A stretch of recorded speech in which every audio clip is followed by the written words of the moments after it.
Testing, 1, 2, 3. Could I have everybody's attention, please? Great, so the microphones are working, so that's all very good.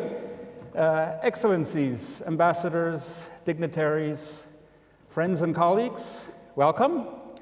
Welcome to the 15th Gulf Research Meeting here in Cambridge, and it's really wonderful to see everybody. I've already met a lot of old friends and colleagues that I haven't seen for the whole year. It's great to have them all back here. I see a lot of faces that I don't know, so new connections to be made, new friendships, new conversations to be had.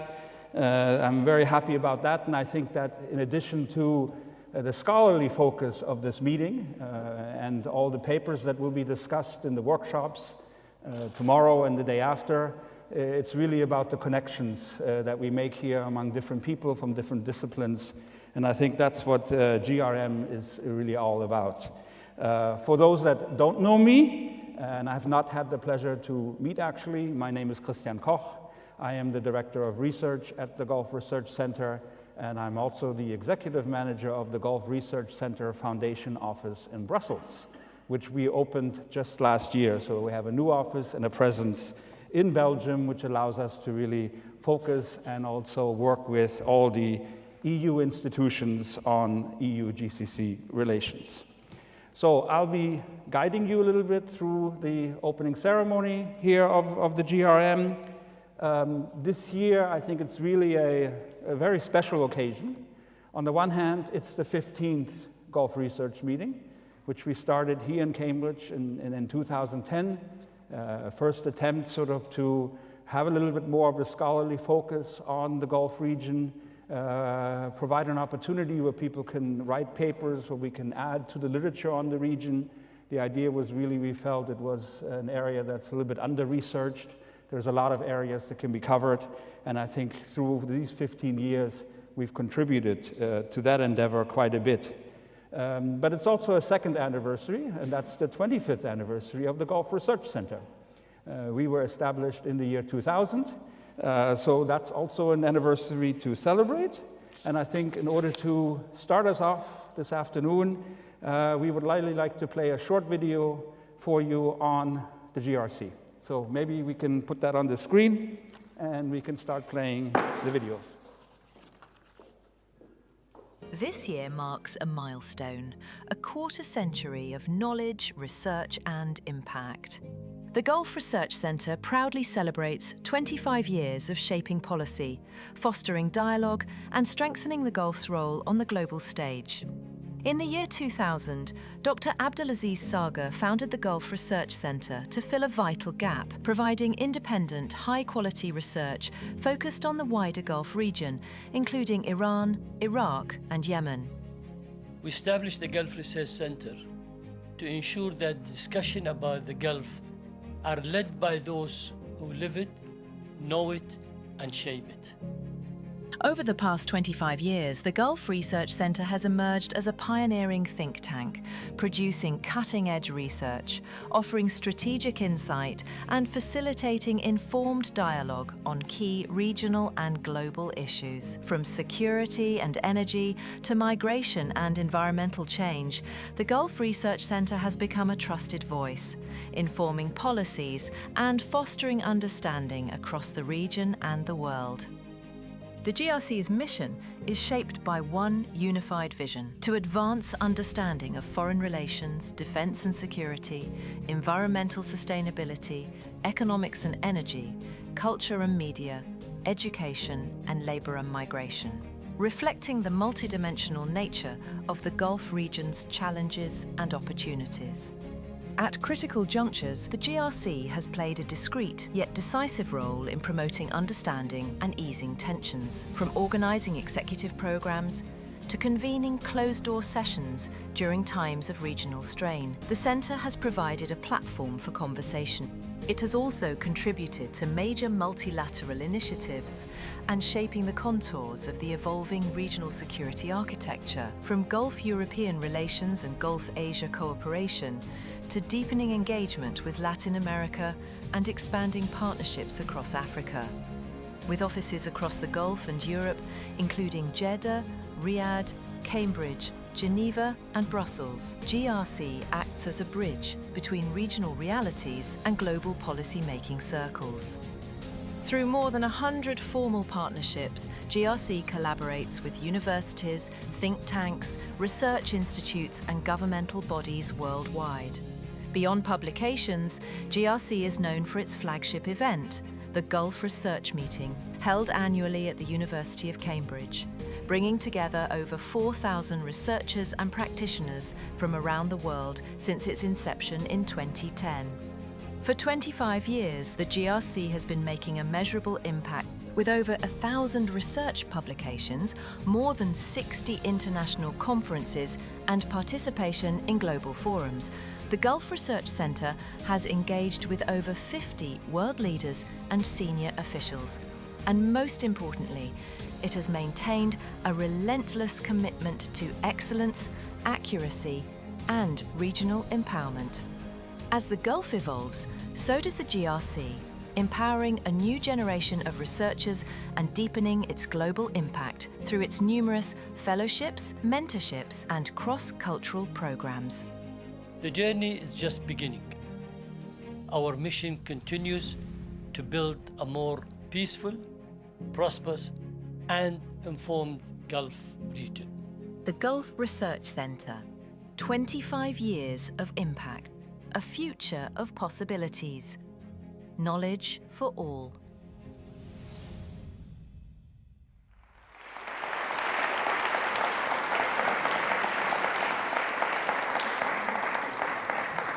Thank you very much. It's definitely been a tremendous journey, and as Dr. Abdulaziz says at the end, it's just beginning. We still have a long way forward ahead of us. So it's always really a highlight every year to come here to Cambridge and to hold this annual Gulf Research Meeting, which I think you can sort of really say that it's become the leading academic gathering on Gulf studies during the year. For this particular 15th meeting, again, it's been a tremendous amount of enthusiasm in terms of our call for workshop proposals. We received almost 60 proposals, out of which we then selected the 12 that are here. For the call for papers, it was close to 600 paper abstracts being received, which means all the workshops were quickly filled. The selection process overall is never really easy. There's a lot of good proposals that unfortunately we do sometimes have to say no to because it's very competitive. But I think it's these different fields in Gulf studies that offer new perspectives. And given many of the current developments that we see in the region, the rapid change that the Gulf is also undergoing, which was also highlighted in the video, it's really critical to understand the connections between the different themes and what it all means and what are the impacts and how essential it is all. If I may next invite Dr. Abdulaziz Sager, the chairman of the Gulf Research Center, also to deliver his opening remarks.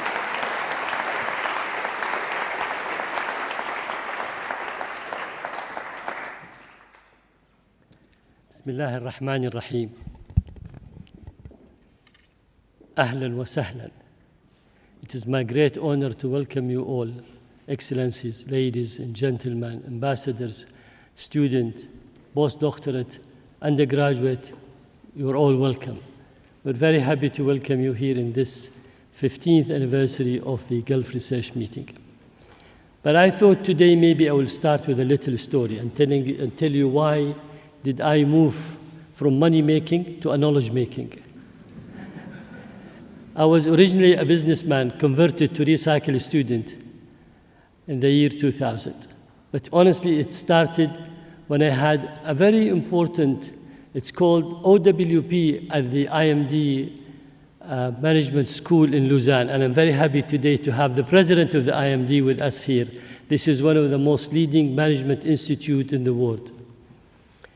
I think they put me under a lot of pressure, so I was thinking, what is it that I need to do? And I asked myself a question prior to that. In life, you have to define what is exactly you want. And I was very honest with myself. I said, is it money? Is it spiritual, or is it influencing decision? I was honest with myself and I said, no, it's influencing decision. And to influence decision, I thought I need one of the three tools, either K-12 school to teach students and then bring them up, or make a specialized college and then teach the subject, to also bring up the subject of interest that we wanted to focus in, or a think tank. So my final search was a think tank. And to do the think tank, I think I went first through understanding what is the global think tank, criteria, type, is it government think tank, is it a separate NGO, and I'm very pleased here that we have a lot of the well-known, well-established think tank in the world that with us in this room here today. Then I said, no, we need policy. And I need to focus in territory. And the territory will be the Gulf region, plus Iraq, Iran, Yemen, as the video nicely. By the way, I want to thank the three of our researchers at the GRC. They made this video without showing it to me. Hanan, Christine, and Arosa, they did a wonderful job themselves, used their talent, how to put it together. And I was very impressed when I saw it. But thank you for all their good effort.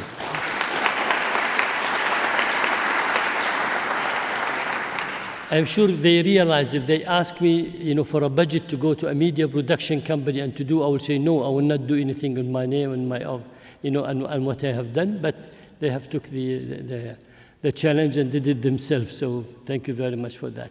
But anyhow, so I said, it's the think tank, and the think tank model, I went through all the different sort of think tank that was existing. In the end, I said, I worked hard as a businessman until the age of 40, just to develop my own economic independency so I can do what I want, because I realize in life you do two things that you know, but not necessarily you love, because you learn the skills and you go about it. The best will be if you can do the things that you know and you love. And being a student of international relation, regional security, more specialization, in this country, of course, I made my master and PhD. So I felt this is the time I'm going to go and focus. And I remember I met somebody by the name Gerald Green. He was head of RAND Middle East. He used to be based in Doha when RAND started their operation in Doha. He said in a typical American, damn it, man, do it. You're alone. There's nobody else, you will make it. So I think, I did listen to my inside, which I felt, yes, this is something I should continue and do and so on. But, to do it, you have to download what you have in your mind in a piece of paper. And I realized when I was at the IMD in the OWP program, I downloaded what I have in my mind in 1999 in this paper. It was a small, but we made it large so people can see it. And honestly, everything I had in mind, what sort of think tank, what sort of studies, what do we need to do? And the date is there, and it was still with the pencil and has the IMD logo in it. So thank you for the inspiration for that.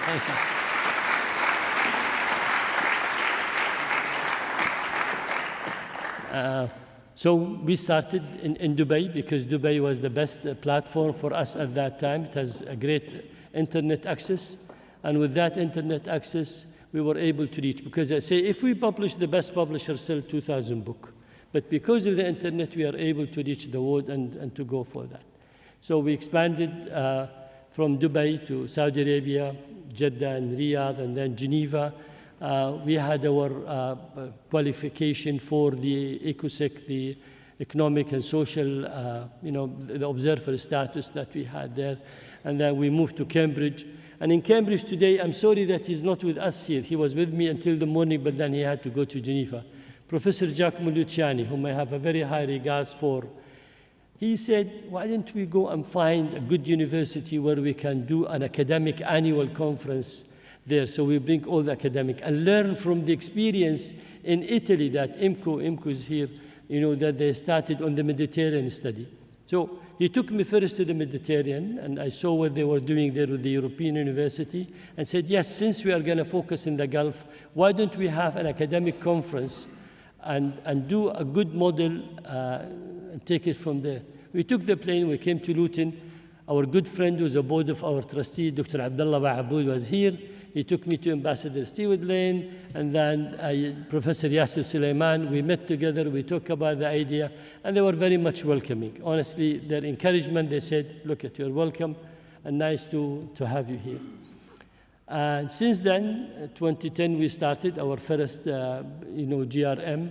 And I must say, it's so close to my heart to see people from 83 countries coming, and to see all the researchers of the years. Definitely there are some people who are going to acknowledge their contribution to the GRM a bit later.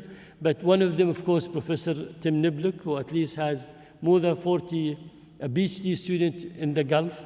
Professor Tim Niblick, unfortunately, he's in the hospital today. He couldn't, but somehow he felt he might be not able to do it.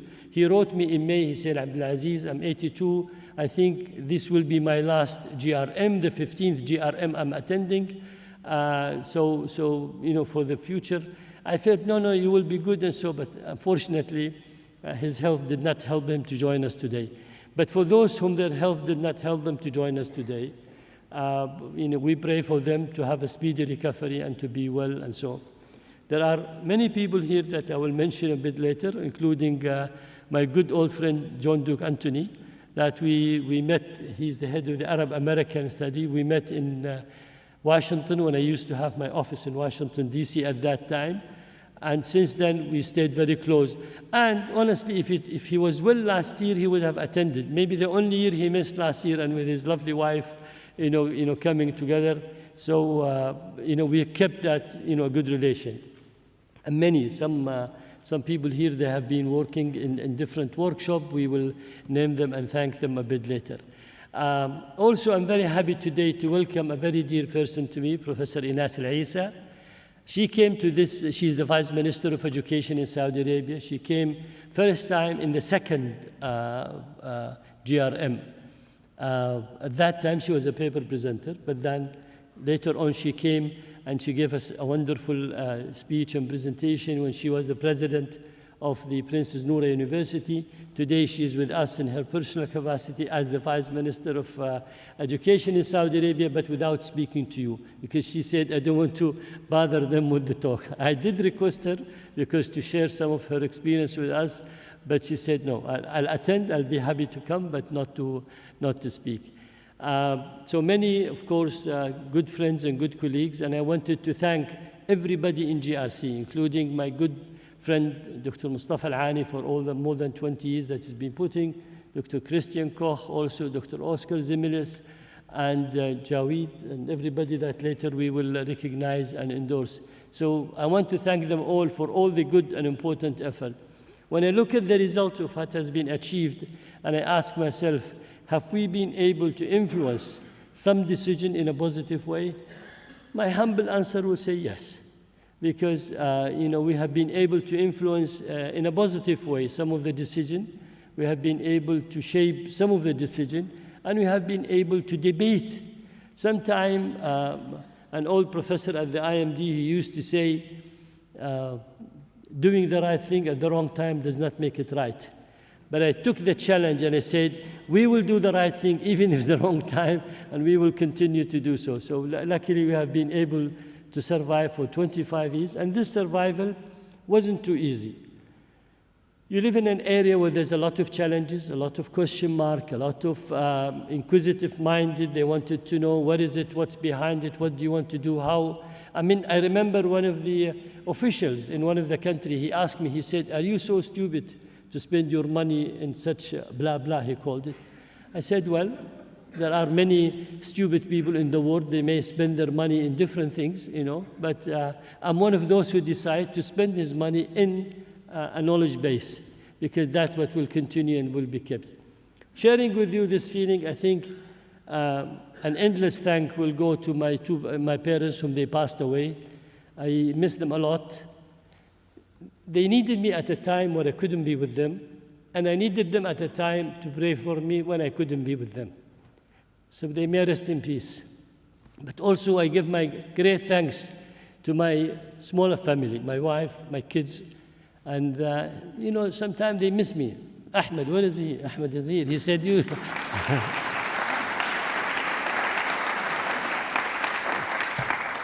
You know, they used to remind me all the time, we miss you, we miss you. And I said, yes, and I miss you too, but I need to cover the world from China to Argentina and to go from South Africa all the way to Iceland. But this is how I built a global network. And the global network today, we are very proud that we work with many countries, many institutes, many universities, and we are willing to share our success. We are not greedy. We don't want to take it for ourselves. Whatever we do, we want to share it with the other and be happy with it. And alhamdulillah, we did the 4 pillars in the GRC that we originally thought of: the research, the consultancy, and the training, and the media. On our program, we did focus on all those programs, including international relations and politics, defense and security, and counterterrorism, also economics and energy, environment and education, and also media and culture. But again, we're a policy, we're not a historian, so we don't write history. Many thanks for all those whom they really believed in the GRC and decided one way or another to support morally, financially, sponsorship, or even by giving a good advice and honest advice, you see, to us. We learn from the other. And I remember when we used to be in Dubai until 2010, we used to have a round table, you know, twice a month. And I always tell my colleagues, I said, we learn from the question they ask. So let's listen carefully to the question they ask, because that will tell us what we need to focus on. And so many partners we have done a great work with in the region. But I think my ultimate aim was that, very simple, I want to, if you think of the Gulf and you have a subject, you go back to the GRC and then you find it in our publication. With the publication came out of this GRM, it's amazing, it's outstanding. Luckily with the good international publishing house. And I think most of the postgraduate students, whether a master or PhD, doing some work on the Gulf region, they need to go through some of our books and they find it there. I don't want to take much of your time. I'm not going to talk politics because we have an outstanding panelist that they will talk to us. And I thank them all for coming and accepting the invitation. I thank you all for being with us here. We have chosen the 4 o'clock to start because we learn, according to the weather.com, there will be the rain will start at 4. So, you know, we are here inside. So we are here inside. But again, you know, we had our colleagues at the GRC, they went, they went to the mosque, to the church, to the temple, praying for not having rain after 6 o'clock. So, you know, that side I can tell you, according to this.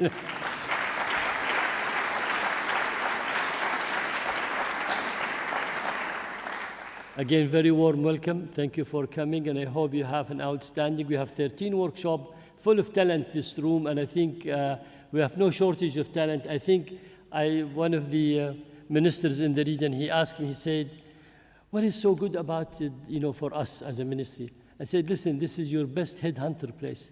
You know, go and attend one of the workshops, then you see the talent, you see how do they present their paper, how is the other one negotiate with them. Every workshop is like a 15 PhD viva because everybody submits his paper, the other they read it, they give them the comment, the publishing house put the condition, and then it moves forward. So I said, if you want to see the talent, go to the room and listen to what they say, and then you learn how does that work. Thank you very much again, and thank you.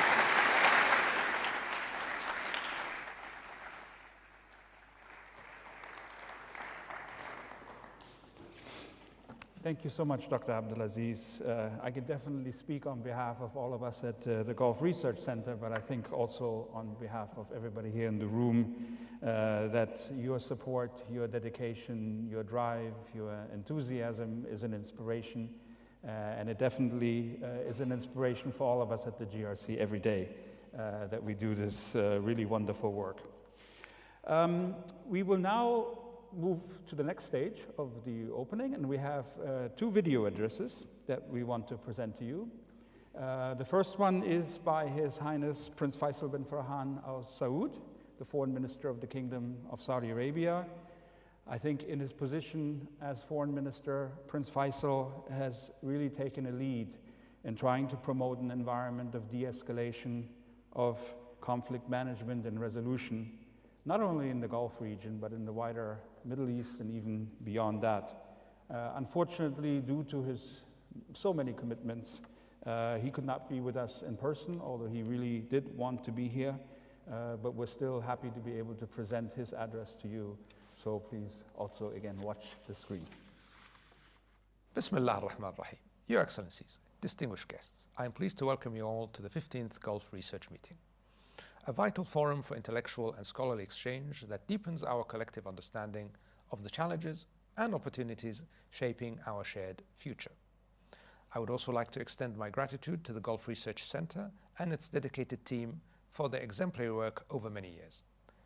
As a leading think tank based in the Kingdom, the Center has, through 15 successful editions, brought together over 3,500 academics, policy experts, and alumni. Their efforts have resulted in numerous publications that have significantly contributed to global awareness of the Gulf region and its role in regional and international affairs. In today's world, one marked by uncertainty and volatility, upholding the rules-based international order is essential to preventing conflict and fostering international cooperation. As we face increasing threats to this order, it is crucial to reinforce our commitment to international law, promote mutual understanding, and prioritize peaceful dispute resolution. We must remain vigilant against rising tensions and instability that threaten to ignite or escalate conflicts. Within the Kingdom, our focus is on supporting efforts towards de-escalation, sustainable peace, and stability. We are committed to encouraging political dialogue, respecting international law, and safeguarding the rules that underpin global order. In this complex geopolitical landscape, the Kingdom is dedicated to pursuing inclusive, long-term political solutions. We work tirelessly to address regional challenges, collaborating with our international and regional partners to end violence and restore stability wherever it is threatened. Our overreaching goal is to foster an environment conducive to growth, innovation, and shared prosperity. However, this aspiration can only be realized when security and justice are assured for all. Central to our vision is the steadfast pursuit of a just and peaceful world, particularly through the establishment of a viable, sovereign Palestinian state, in accordance with international law and the long-standing international consensus on a two-state solution. The ongoing violence in Gaza and the West Bank underscore the human toll of conflict and highlights the urgent need for lasting, equitable solution that respects the rights and dignity of the Palestinian people, and we continue to call for and work toward an immediate, comprehensive resolution. Prolonging the status quo benefits no one and endangers us all. In this context, academic exchange and research-driven dialogue are more vital than ever. By bringing diverse perspectives together, gatherings like this foster the understanding and trust necessary for lasting peace. They embody our shared conviction that knowledge, cooperation, and mutual respect are fundamental to building a safer, more prosperous future. The diverse viewpoints represented here enrich our understanding of the Gulf and contribute meaningfully to broader global discussions about our collective future. In times of tension, academic diplomacy plays a pivotal role in bridging divides and fostering dialogue. Through these efforts, the Gulf Research Meeting cultivates a culture of cooperation and shared responsibility for peace and development. In conclusion, I wish this gathering every success in achieving its objectives. May it generate valuable ideas and forge enduring partnerships that benefit us all in the years to come. Thank you very much.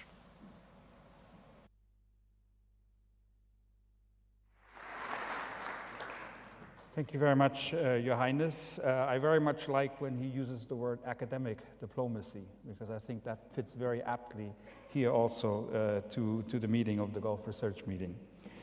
Another person who I think has really been on the forefront of many of the diplomatic efforts in the GCC to promote partnership and to work towards more of a collective future is His Excellency Jasem Mohamed Budaiwi, the Secretary General of the Gulf Cooperation Council. We really highly value both the tremendous support that's been extended by the Ministry of Foreign Affairs in Saudi Arabia, but also by the Gulf Cooperation Council as an organization. It's really a pleasure to have with us in person His Excellency Dr. Abdulaziz Sager, the Assistant Secretary General for Political Affairs and Negotiations. And we will hear from you in a minute, a little bit more in detail. But before we do so, it's really a privilege also to have a few words per video by His Excellency the Secretary General. So we also will play that now. Bismillah ar-Rahman ar-Rahim. Your Excellencies, distinguished colleagues, esteemed scholars. It is with great respect and deep appreciation that I extend my sincere thanks to Dr. Abdulaziz bin Sager and the Gulf Research Center for their tireless efforts for a quarter of a century, and through 15 successful editions of this meeting, the center has been a beacon for intellectual rigor and strategic insight. While I regret that I could not join you in person at Cambridge University today, I am honored to contribute to this important gathering through these recorded remarks. The Gulf Research Meeting is more than an academic forum. It is a vital platform for deepening our collective understanding of the challenges and aspirations that define the Gulf and its place in the world. As regional dynamics grow increasingly complex, from conflicts to climate change, from economic transformation to digital disruption, the role of the research and academic diplomacy has never been more essential. This is especially true for the Gulf region, where cooperation among our nations is the cornerstone of resilience, security, and sustainable development. The Gulf Cooperation Council, GCC, has emerged as a critical pillar of stability, not only within our region, but globally. Through enhanced economic integration, shared security initiatives, and strategic diplomacy, the GCC countries have collectively reinforced both regional and international order. In recent decades, the Council has strengthened trade and investment links, spearheaded joint security frameworks like the Peninsula Shield Force, and collective unified voices in global forum. Moreover, the GCC commitment to multilateralism shines through its efforts in climate action, innovation, health, and global diplomacy mediation, whether through foregoing new trade corridors and technology alliance, supporting humanitarian initiatives, or championing mediation efforts from the Red Sea to Yemen. The GCC continues to affirm its role as a pragmatic mediator in the world stage. We also must not overlook the ongoing humanitarian crisis in Palestine and its ripple effects across the region. The Gaza escalation continues to inflict immense suffering, large-scale displacement, collapsed infrastructure, and the deepening humanitarian catastrophe. The cycle of violence remains a central destabilizing force in the region and the world. In response, the GCC states have stepped forward with a unified diplomatic front and humanitarian aid, urging an immediate ceasefire and sustainable political resolution. Through collective diplomacy, from Gulf Forum ministerial meetings to off-the-record back-channel mediation, they have highlighted the centrality of a two-state solution for restoring regional stability. Moreover, the Gulf policy makers continue to use their influence, mediation channels to help contain escalation, reinforce humanitarian corridors, and prevent spillover into wider conflict. Walking this path, a pivotal ministerial conference on the two-state solution will unfold at the United Nations in New York on July 28 to 30th, co-chaired by the Kingdom of Saudi Arabia and France. This rare gathering seeks to forge irreversible momentum by defining concrete framework from Palestinian governance reform, economic recovery, humanitarian access, formal recognition of a Palestinian state, and strong security guarantees for both Palestinians and Israeli. As part of the conference's mandate, participants are being urged to move beyond rhetoric and take decisive steps, most notably to recognize the state of Palestine, reinforcing its legitimacy and strengthening institutional foundations for peace. As without such coordinated international commitment, the two-state path faces collapse, aimed stalled negotiations and continued settlement expansion. This conference is therefore not just timely, it is essential for reclaiming momentum, building international consensus, and safeguarding a sustainable future of peace coexistent. Your Excellencies, distinguished colleagues, esteemed scholars, the intellectual contributions made through this meeting, spanning policy, society, economics, and security, equip decision makers with clarity and foreseeing we so urgently need. Your work resonates far beyond these halls, shaping discourse in ministries, research institutions, and global forums alike. Let us continue to invest in knowledge, elevate regional voices, and reaffirm our shared commitment to a future grounded in peace, dignity, and opportunity for all. Thank you once again to the Gulf Research Center and Cambridge University for convening this distinguished gathering. I wish you a fruitful discussion and lasting connection. Wassalamu alaikum wa rahmatullahi wa barakatuh. Thank you very much.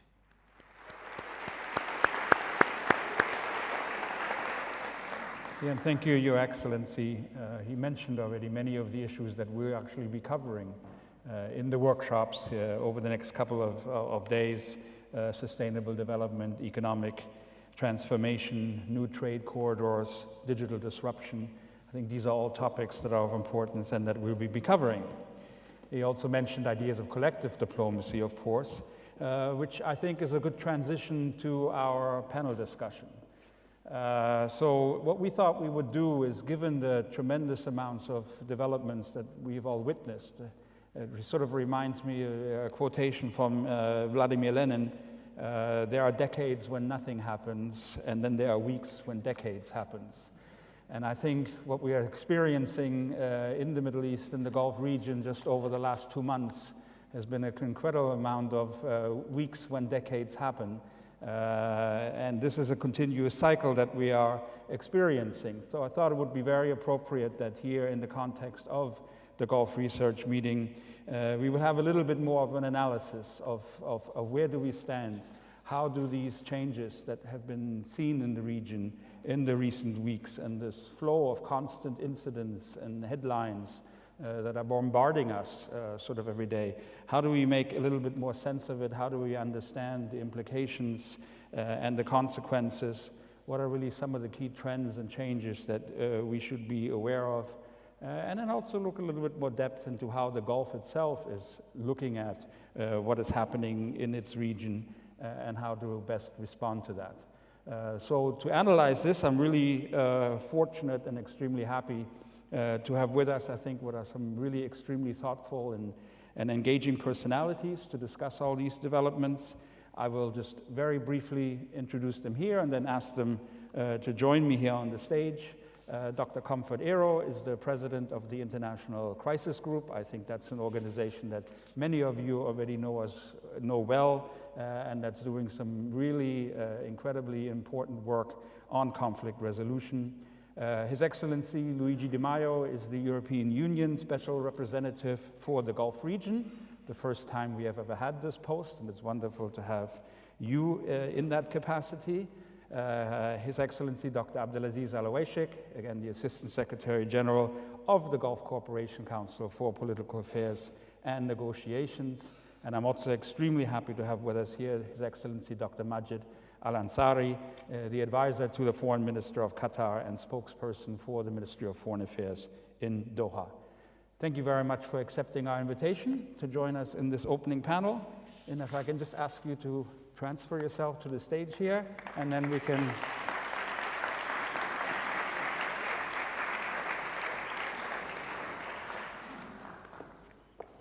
Wonderful to have you. Please. Oh, please, Abdulaziz, I insist.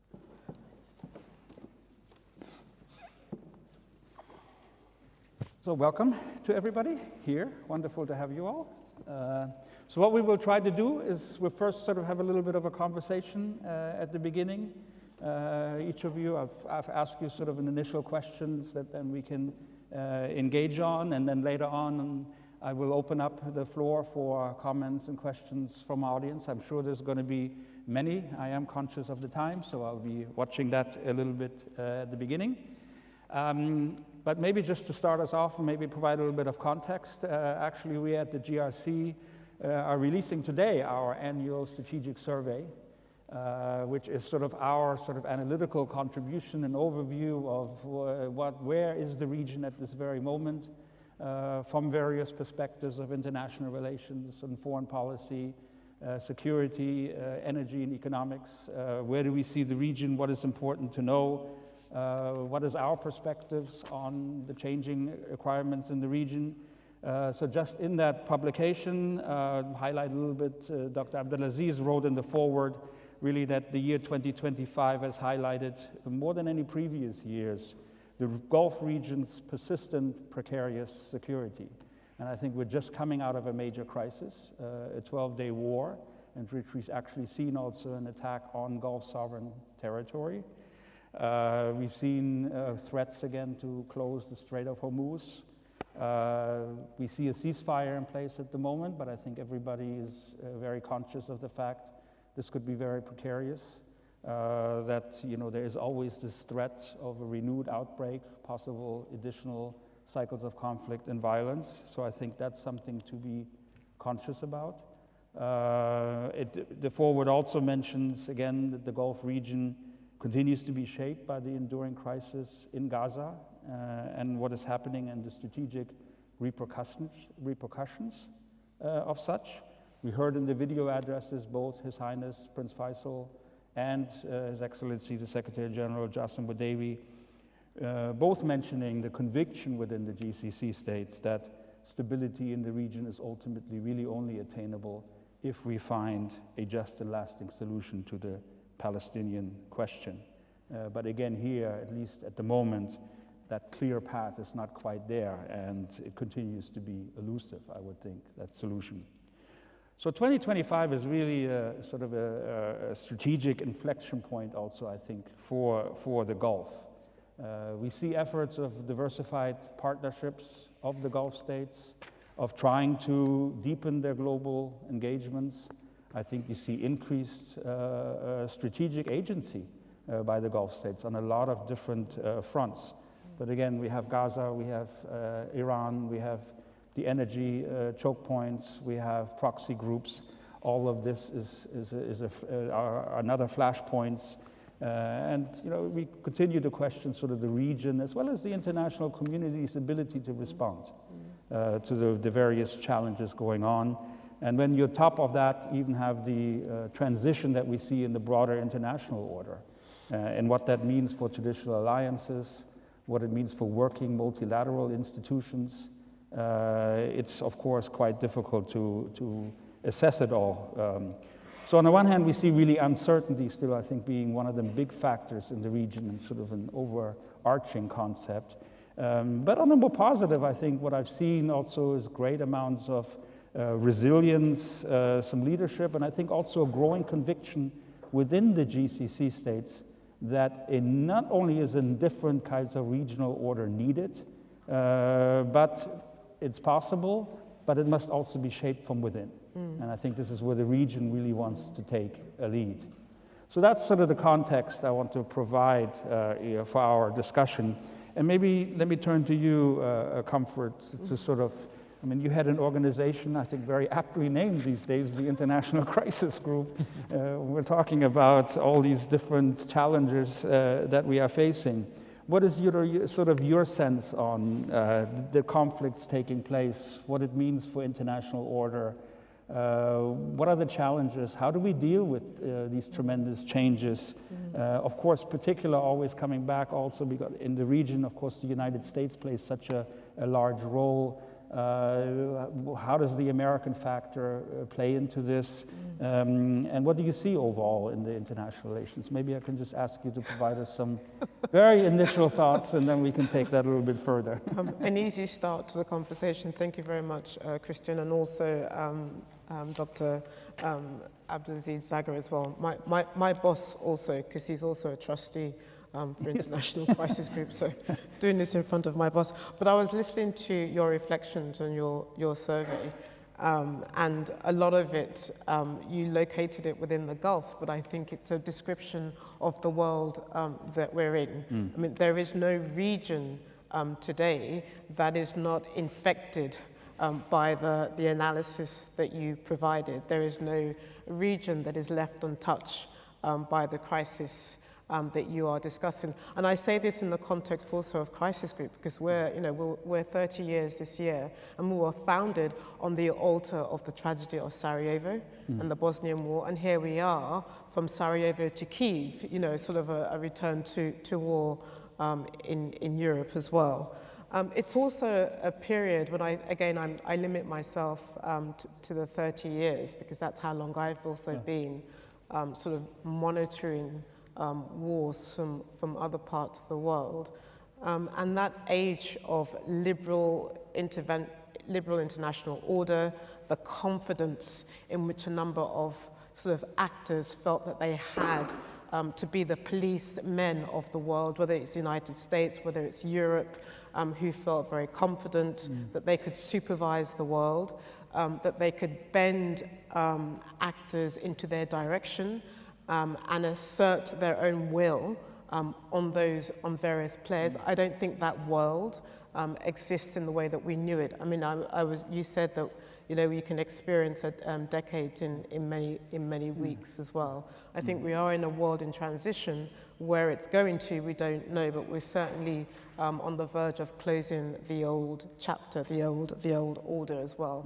I think what worries me more than anything else, it's true that wars are rising. It's true that we're seeing famine proportion type crises. Everybody starts with Gaza, but we can also name Sudan as well. And we've seen the crisis in Ethiopia. We are seeing the scale of humanitarian crises.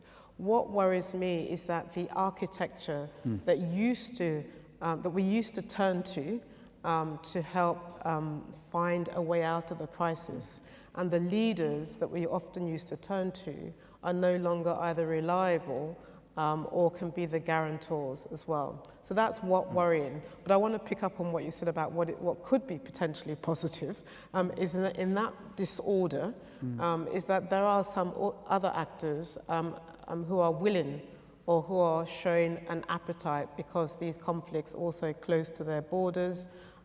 There's proximity for a number of countries, so the Gulf becomes very interesting. I mean, we talk about emerging powers, middle powers. I don't think these are emerging powers. They're already there in their region. They already were playing a role in their region. It's just that the disorder and the fact that the usual cast of characters that we would turn to were no longer sort of the reliable partner. It's also clear, to pick up your words about agency, that certain factors made sure that they became more responsible in their region. So I think I'm right to say in 2019, for me, was a turning point for the Gulf region, where you saw that you could no longer rely on the United States in the same way you could for Saudi Arabia, certainly, deciding to create its own regional architecture as well. If I look at it from the African perspective, we've long had a sense where the international community was not necessarily the first port of call, hence the political primacy of the African Union, hence the primacy of the West Africa regional body as well. So I'm less worried. I mean, yes, I am concerned that there's wars rising, but I am concerned that the architects that used to be at the center of that are no longer there. But I do get concerned when we label countries that have always had a view on their regions, the Gulf, even Africa, China, and Latin America. These aren't sort of rising powers. They've always had an interest. They've always had to be players in their region, but they obviously also had to manage the interest of the international community. And just one more thing that I would say. I think the other thing that worries me more than anything else, as we're going into this world, transitioning into this new world, and figuring out what kind of principles and norms would accompany us into this world. Because certainly the principles, the guardrails that we often relied on are quite fragile. I think what worries me is one particular norm that I would ask us all to fight for, which is the norm against territorial expansionism. And this notion that you can wake up one day and insist that you take over another territory. And it's not one country that is thinking that, there are a number of countries. Also, when you use the podium of the presidency to exert some interest in other lands as well, I think we should worry. And when you say you want to expel a people out of their nation, I think we should be concerned. I say that as a person that comes from a country where certain people wanted to be expelled from their country as well. So I don't take this lightly. Yeah. And I think there's anything that we should fight for is to guard this principle against expansionist, territorial expansionism at the whim, whether you're mighty, whether you're powerful, whether you're a nuclear power, or whether you're a stronger power in your region. We have to safeguard the territorial sanctity of borders of other countries, and this was the premise in which the African Union was born and its predecessor was born. We accepted those borders, and we accepted the people in those nations, and we accepted that we will protect the borders of those countries as well. So I'll stop there. Great, fantastic. No, thank you so much already. I think that really gets us well off into the discussion. The idea of course, the closing the old chapter is happening, but at the same time still trying to hang on a little bit to what has always existed, because we don't see the ready-made solution out there in other areas. But then very apt also your point at the end about this need for guarding against the norm of against territorial expansionism. We will have actually a workshop in GRM on middle powers, so that's already being in there. Luigi, let me come to you. You were also with us here last year, already at the GRM, so it'll be interesting to hear from you, so to see how do you assess the changes that you've seen over since the last time you were with us. And just give us a little bit more of a European perspective on where you see things, both in terms of how has also US policy impacted on Europe, and again, even the evolving strategy of the EU towards the Gulf region. Be happy to turn it over to you for a minute. Yes, thank you very much, first of all, for inviting me, and to Abdulaziz and the Gulf Research Center, my congratulations for the 25 years and the 15 years of meetings here. And a great achievement this year was to open the headquarters even in Brussels. That is helping us. Thank you very much, Christine, and all your team. Is helping us a lot as European Union to shape more and more the partnership that we are implementing with the GCC and with the GCC countries. Of course, your question is a wide question, but we can see in any case what you said at the beginning, that in 1 year, decades happened, we can say that. And of course, I was appointed on June 2023. And at that time, in the region, even if we were looking for a security architecture altogether, we were discussing about the idea of a new equation of security in the region, there was a huge sense of hope thanks to the many initiatives of the countries of the region. The reapproachment and normalization processes, the unilateral ceasefire in Yemen, the Baghdad Conference, the Alula agreements, the Abraham Accords. All these processes were feeding the hope, more from the analysts out of the region, that for the people of the region, that a new equation of security was born or was in a way under creation. And I remember that I said I was appointed in June 2023 because I started in my new capacity, my trips to the region between August and September 2023. And when I met the several representatives and old friends, foreign ministers of the region, we served together as foreign ministers in the past, I came there with this sense of hope, of something was burning, and they were, in a way, they were creating something from the scratch. And they told me clearly, and this is my conviction more than ever now, there is no equation of security without fixing the Israeli-Palestinian issue. That is the main starting point and ending point for a new architecture for the region. And this is what we can say more than ever today, where we know that probably we reached the peak of this sense of hope in September 2023 when we heard from His Royal Highness Mohammed bin Salman the idea of supporting a normalization process with Israel. So there was this excitement from all the international community, because was even said during an interview at the American television during the UNGA week in September in New York. And then unfortunately October 7 came, and we saw the domino effect of what happened after Israel attacked Gaza, with the Red Sea, with Lebanon, then the effects in Syria, and the recent effects even of the so-called 12 days war between Israel and Iran. What I can say is, in any case, I keep my optimism, because despite all these challenges, EU and GCC, I would say, recognize each other more and more as partners during this crisis period.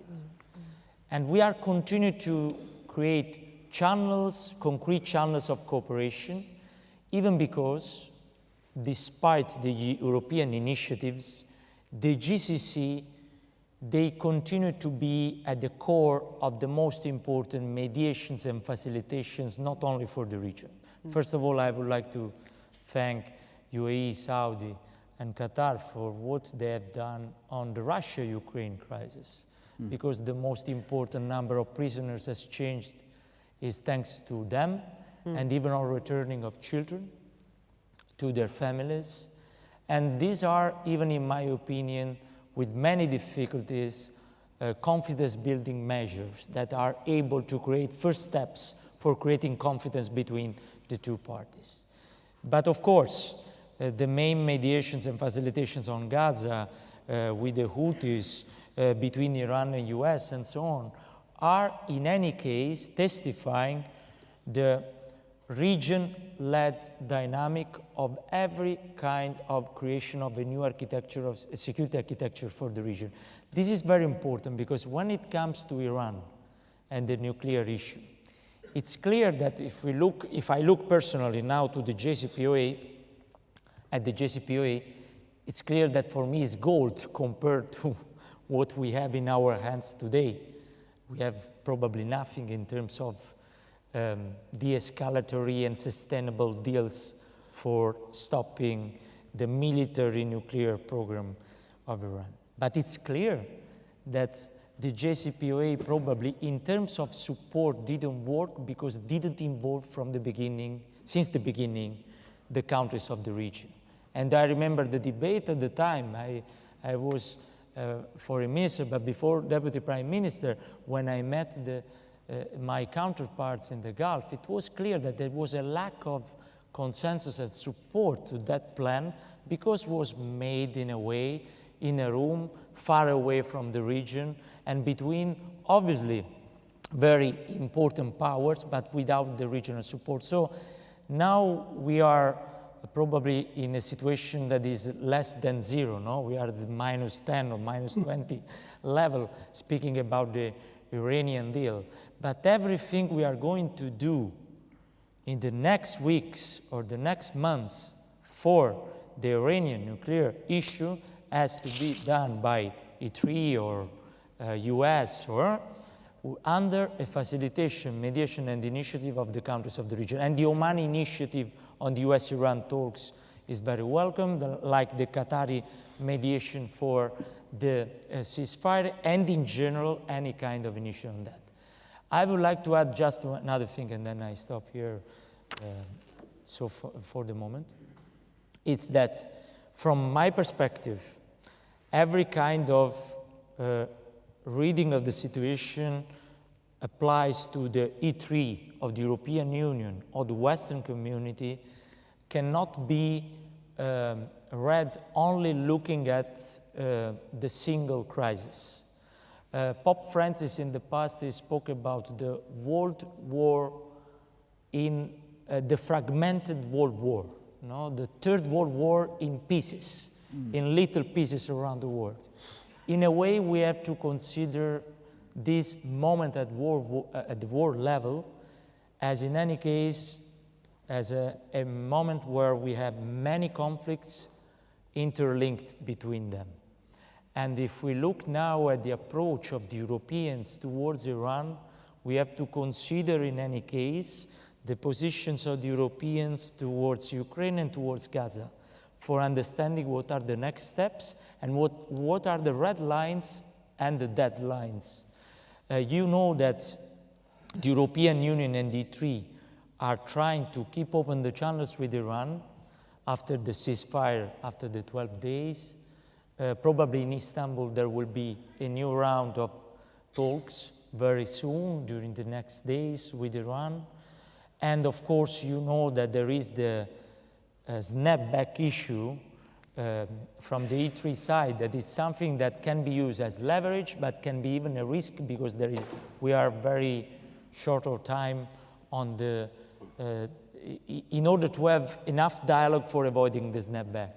And in any case, again, I hope that what we have done all together during the last 2 years in empowering this partnership EU-GCC in substance will be helpful even in order to reach a deal on this issue and in any case to create the trajectory for a ceasefire in Gaza, for a two-state solution where in the global alliance we are all together, but we need US and Israel on board for having the result, and for looking at the future of this region with the awareness for us Europeans that the security of the region is our security and vice versa. And this assumption, it leads my job on a daily basis. Thank you very much. Thank you very much, Luigi.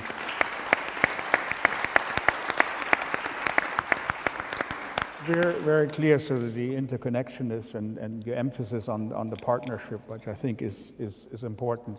I mean, one thing that has encouraged me a little bit in the sort of past couple of weeks, even in the aftermath of what happened with the Iranian attack on Qatar, is a really strong still commitment in the region to say this is all the more reason now to double down. Exactly. To double down on additional efforts at mediation, at conflict resolution, and to really see where we can then take the relationship also between the GCC states and Iran.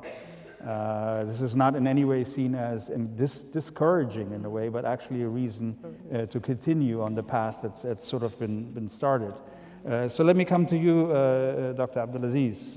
It's great, of course, to have you with us, and you've been at the forefront in the GCC in dealing with all the different crises over the past year.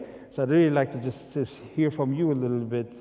Where is the GCC perspective on what you see in the region, and maybe focusing a little bit specifically on that relationship with Iran, but also where you see the GCC contributing to trying to play a role in this overall complex environment. Please. Thank you very much. It's great to be here. Congratulations, Abdulaziz and Christian, on 25 years of great work. The GRC has become indispensable to understanding the region and interacting with the rest of the world. So congratulations and thank you very much. Yes, you wanted me to talk about the GCC, but I think Luigi did that, so maybe I should sing the praises of the EU. You can represent the EU here. You can speak on behalf of. I think we're going to do that tomorrow, hopefully. The way we see the role of the GCC in the region is really to reach regional coherence and regional integration, not only between the GCC member states, but also in the region beyond. Coherence and integration. And I'll touch on 5 subjects, but very briefly, where we believe addressing them is the key to understanding the region, but also to work together to restore some stability, some normalcy in the region. One, obviously, is the genocide in Gaza. The mass starvation and the forced dislocation of the majority of the population has to be the greatest threat to the region's stability and security and to our humanity. And I look forward to Majid's intervention here, but I will be brief. That the ending the war, resuming aid at scale and without hindrance are the most important. And Qatar is doing a great job there with the support of the GCC and the international community, but there needs to be pressure on the parties to accept the terms that are being under discussion without delay. Every time we think we have reached a turning point, somehow that disappears and we go back to searching for it again. The Arab League and Egypt, I think, have put together a very good plan for the day after. And we support it. The GCC has supported this. But it cannot start without first addressing the war now, ceasefire, the return of the hostages, the release of the prisoners, and resuming aid. Second is the two-state solution.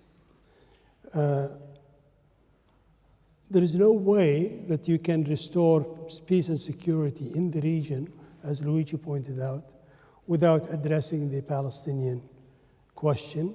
And the two-state solution seems to be the only compromise, the only way to move forward. And Saudi Arabia is leading the efforts here together with a number of countries and organizations.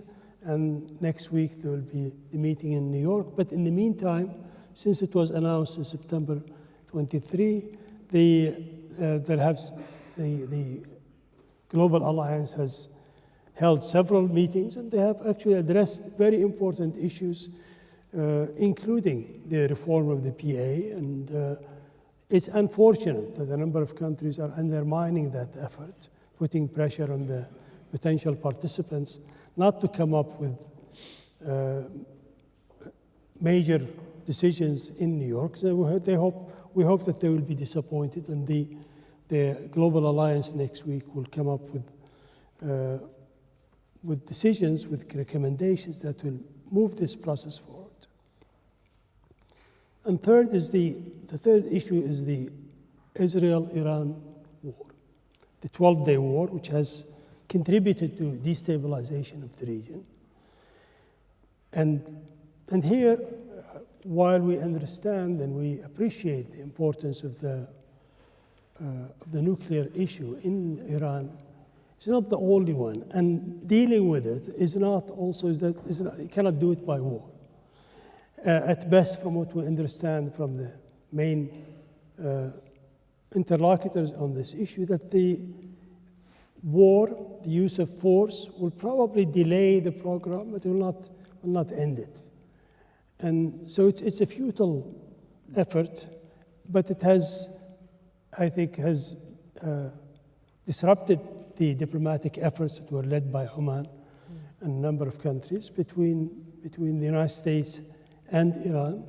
And there were some hopeful signs. Yes, it's true, it was slow, it was not getting to the results quickly, but this is a very complicated issue.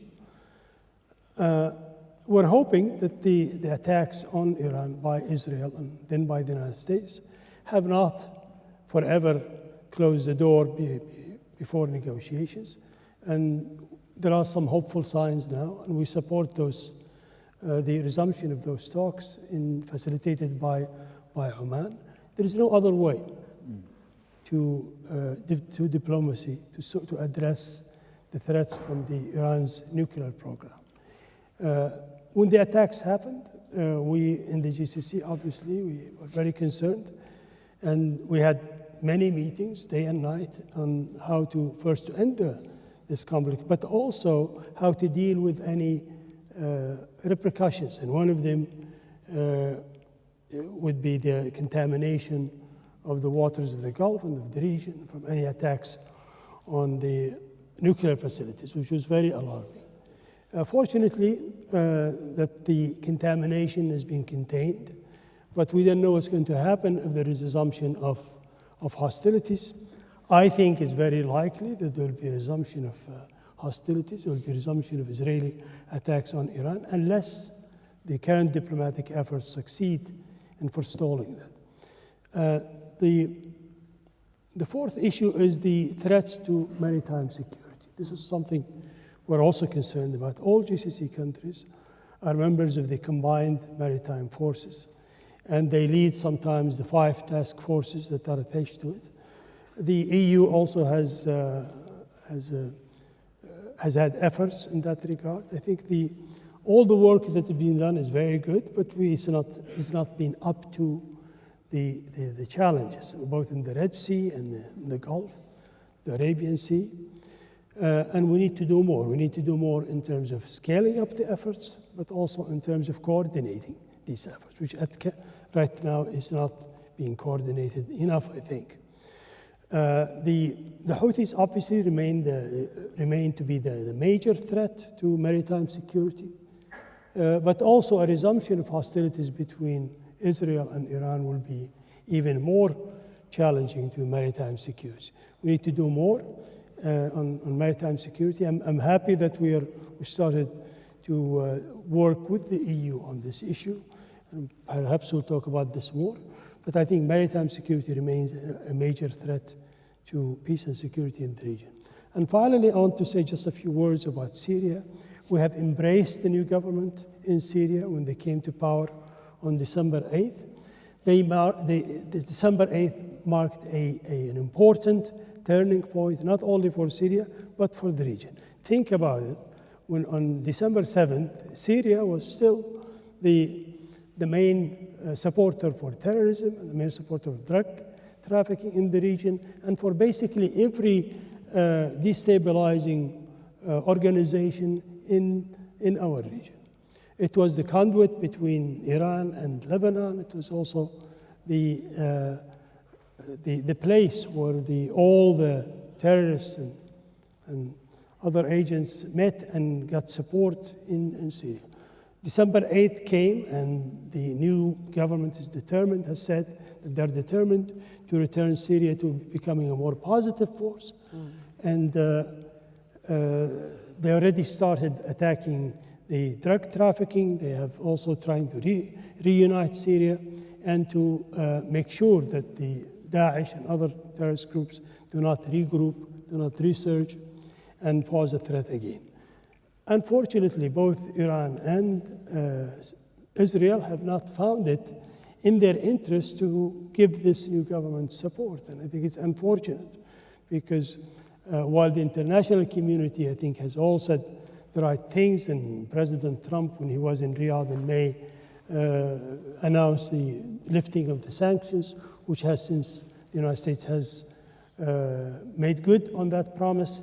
Unfortunately, however, we have Iran and Israel both are trying to destabilize the new government, and they have, in the case of Israel, it's very clear the hundreds of attacks have been launched against Syria, and they're trying to destabilize it by supporting some of the separatist movements. Iran has been speaking with two voices, while the government of the president and foreign minister have all said the right things. I mean, I think more extreme forces in Iran have said otherwise. I think all of us, we need to work together to give the new government in Syria the support they need, and also try to dissuade both Iran and Israel from further destabilizing Syria.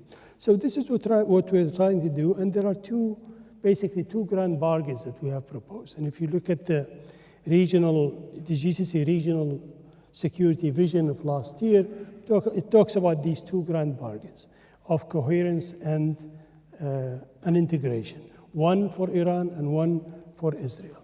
With Israel, we have proposed to the grand bargain that was offered in the Arab Peace Initiative. We're ready to integrate Israel in the region, normalize relations with it, but provided they also do their part, which is accepting the offer of the Arab Peace Initiative.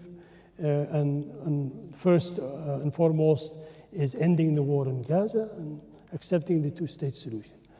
And for Iran also, we have offered the same thing, which is full integration and normalization with Iran in exchange for Iran also accepting the rules of the game, which are based on the UN Charter and international law. We had one meeting with meaning the GCC as a group. We met with Iran last October.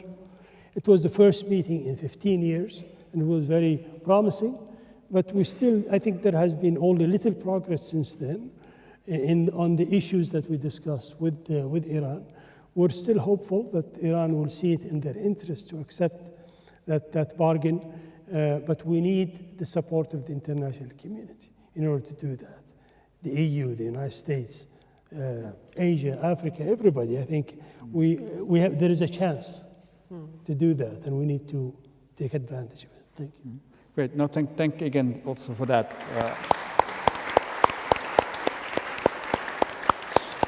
I do think this emphasis on Syria is extremely important, because I think this will have implications again for the region as a whole, and there is again a danger of not being ready to accept the challenge that we see in Syria at the moment. I'm glad you mentioned the GCC Regional Security Vision, because I think it's a very important document, actually, in terms it's easy always to sort of say, well, it's too broad, it's too general, it's not specific enough, and what do you do with it ultimately to implement it? But I think the fact that there is this vision out there, it definitely can be used as a point of departure about how to move forward when you're thinking about what comes next. So it's always important to see it that way. Dr. Majid, let me come also to you. I had the privilege of hosting you just a couple of months ago in Brussels, and I thought we had a very engaging discussion there in our office, where you also spoke a lot about the field of mediation, some of the big changes that you see within that field overall, and were able to really explain a little bit more also the philosophy that Qatar uses. I think there was an article today in The Guardian yesterday calling Qatar the diplomatic powerhouse or something into that direction. So it'd be very interesting just to hear from you a little bit, the Qatar's thinking on how to approach the role it's been playing in the different mediation strategies in the region, and where do you see this going forward? Dr. Majid, please. Thank you, Christian, and thank you, Dr. Abdulaziz and the team at the GRC for your kind invitation. As postgraduate students studying in the UK, the GRM was always something you aspire to. And to speak today in front of all of you collectively is certainly an honor. Let me first begin by saying that when it comes to the Gulf, it's very important for us to put one thing in consideration, which is that for a very long time there was a stigma that's been associated with the Gulf countries. Right? In the beginning it was, we are oil wells. Right? The world's a collective oil well that you get oil from, and that's it. And then bank accounts. Right? Cash-rich countries that only produce cash and energy products. But today I think we have finally been able to convince the world that we are more than that. And we have always been more than that. If you go back to the 1900s, you will find mentions in the British military documents about Qataris and Gulf counterparts being shrewd negotiators during that time. If you go back to the 1800s, you'll see our founder in Qatar, Sheikh Jasem, describing Qatar as the Mecca of the oppressed. You will find a balancing act, a very difficult balancing act by the Sheikhdoms in the region to go back, as I said, to the 18th and the 19th century. But now, the three main products of the Gulf that we export to the world are knowledge, peace, and prosperity. And we've been doing that for a while, but now I think there is a recognition of this happening when there is a void of great powers playing the roles that they classically played when it comes to conflict resolution. I wouldn't say peace building, but at least conflict resolution. Today, if you look at the conflicts of the world, the main mediators around the world are Gulf countries. In one conflict alone, in Russia-Ukraine, you will find at least 4 Gulf countries involved, between Iran and the West, or Iran and Israel, Iran and the US. You will find at least 2 countries involved. If you go to Venezuela and the United States, you'll find Qatar mediating between Venezuela and the United States. You go to Afghanistan, you go wherever you want in the world, the main mediators, the main peace facilitators come from the Gulf. along with their partners, of course, in the international community. When we look today at the specific case of Qatar, this is a country where the national population is around 350,000. Right? 88% of the Qatari population, the population in Qatar, is made up of non-Qataris. So we have a country that basically houses around 120 nationalities in big communities that live in a city-state, mostly in Doha, in Greater Doha, that live along each other with different religions, different languages, different cultures, seamlessly, and are able to operate in the working place, in education, in business, in a way that makes Qatar a true cosmopolitan city, or a state. And this is something that is lacking today in our notion of a traditional cosmopolitan city. Because cosmopolitan cities today are enacting policies to throw out immigrants, to censor public opinion and censor expression when it comes to issues like Palestine, and that are talking about a very xenophobic way of looking towards the world. Our cities today in the Gulf are the Mecca of the world when it comes to people coming, living, working, studying in our capitals. The number of international education institutions and other are just growing. And the mediation aspect of this is a continuation of that mentality in developing our societies. If you go back, as I said, to the 1900s, you'll see a pattern emerging of the Gulf understanding, learning how to negotiate with the world. With the British during their time, with the Ottomans during their time, with the Portuguese during their time, but also through trade. Our nations were basically seafaring trade nations for 300, 400 years, exporting, importing from the whole world, and working as the merchants, not only of the region, but between India, Africa, and Europe. And therefore, the knowledge and the experience that was built of being negotiators, first for pearls, whether it be for pearls or for other products, but then for energy products and the complex negotiations that go with producing oil, producing natural gas, and making sure that you have the right contracts for it. This experience was translated in political form when it came to peace building. And why did we go towards peace building? Why is the Gulf today and Qatar as one state in the GCC, why are we very keen on being mediators, on being facilitators? It's not only because we want relevance in the international community. It's not only for reputation. It is because we cannot take it for granted anymore, the prosperity and the peace that we live in. Mm-hmm. Our region has been peaceful for decades without any organically grown war, with the exception of the Kuwait War, and the decision of the United States to invade Iraq, and the decision of Israel to bomb Iran.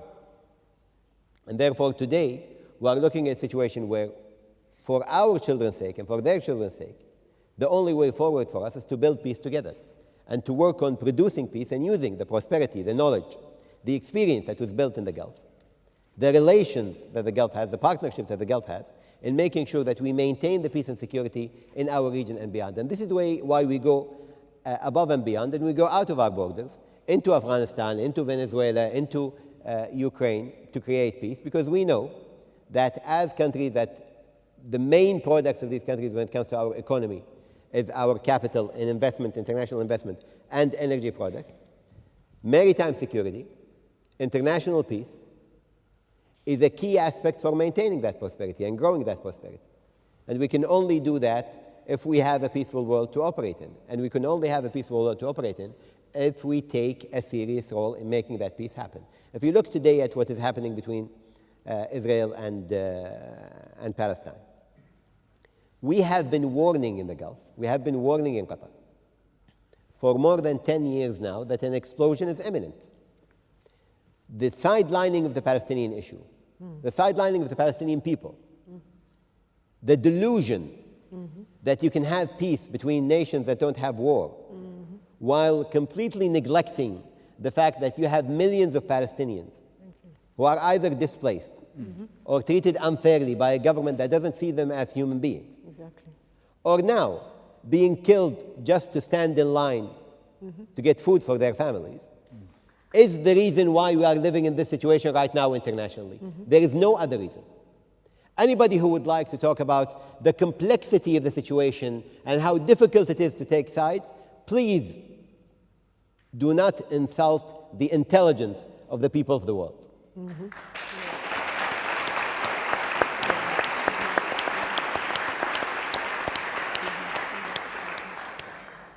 The reckless behavior of an occupying state, not only in its vicinity, but in Lebanon, in Syria, in Yemen, in Iran, brought to the GCC, to the Gulf, for the first time attacks to our borders. My country had to fear for the first time a rocket attack launched at our country because of that reckless behavior. We had for the first time an attack that is less than 200 kilometers away from our offshore facilities in the North Field because of that reckless behavior. And it is only through respecting international law and proving to our citizens and to the people of the world that these international organizations actually work and international law actually works, that is the only way for us to go forward. And the rule-based order that is dissipating in front of our eyes right now, unless we find a way of bringing it back and bring trust in it back, this will not be the end of conflict. And we will not be able to control conflict. What we will be seeing is more conflict around the world as states realize that the stopgaps on conflict have disappeared from the world as a whole. And we are working in the GCC together to make sure that the rule-based order remains the norm of the day. And I think, collectively, we have done so much, and we will continue to do that because we have no other choice.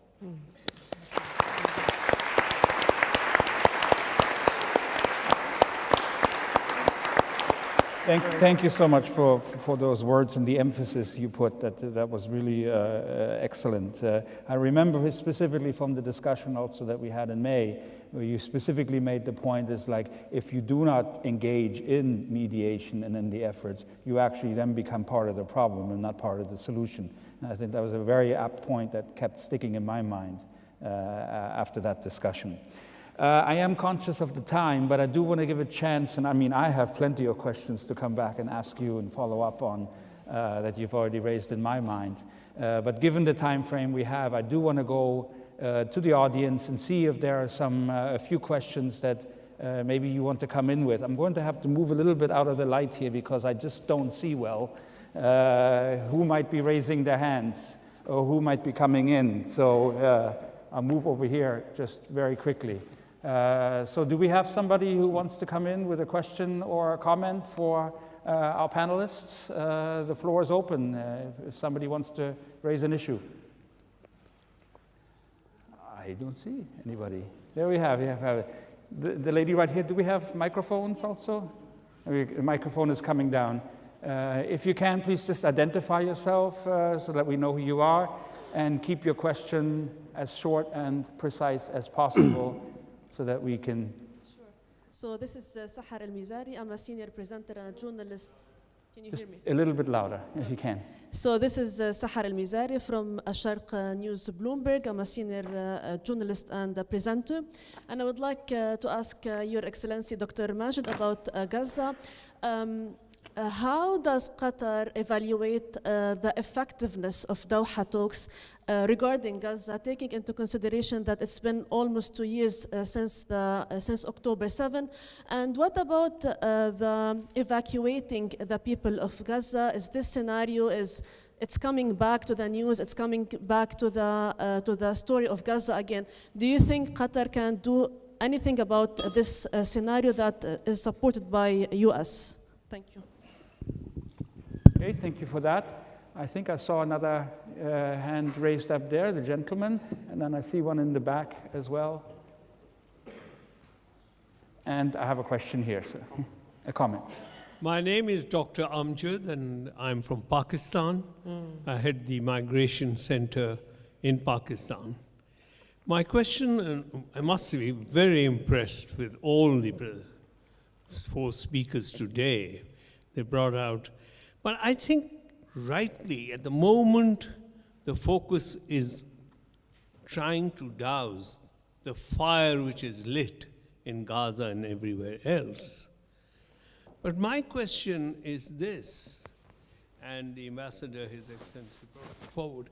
The Gulf region is also one which has played a major role by having workers come into their countries, and these people sending back remittances have played a major role, for example, in Pakistan, in many countries, in reducing poverty and getting foreign exchange. Now, with this region becoming explosive, what are your views? Do you think this model will be able to take the strain? Would people be willing to come to a region which is threatened with war?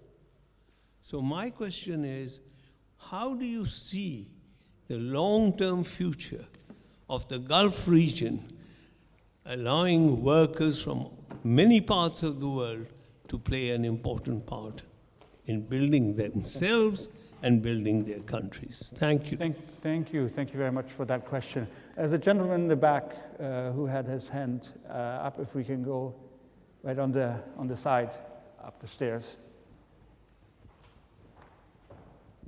Hello, this is Isa Nahari from Independent Arabia. My question to His Excellency Dr. Abdulaziz, there is an assumption that the GCC states sometimes prefer to negotiate as a bilaterally more than as a bloc. What do you think of that, and what would it take to resolve this? And the second question to the special representative, there is this concern now among Gulfis and Arabs that Israel is bombing everywhere. How does the EU stand and position itself in terms of that? Thank you. Excellent question there at the end. I have a gentleman up here. If we can just get the microphone to come, and then I'll take one more after that, and then return to our panel.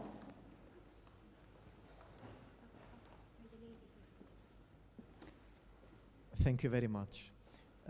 I'm Mohamed from Syria. First of all, thank you, Dr. Abdulaziz Sager and Dr. Ahmed Sager, for inviting me for this very impressive event and to see your formidable, your splendid organization.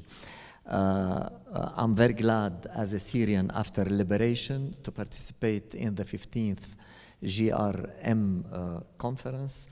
And I would like to endorse or to add, thank you very much, His Excellency Dr. Abdulaziz Sager, talking about Syria location.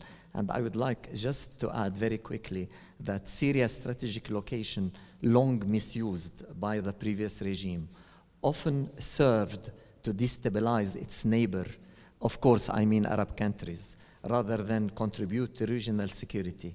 Today, however, the same geography holds the potential to become a force for positive change, enabling Syria to play a constructive role in promoting stability, cooperation, and economic integration across the region. Thank you very much.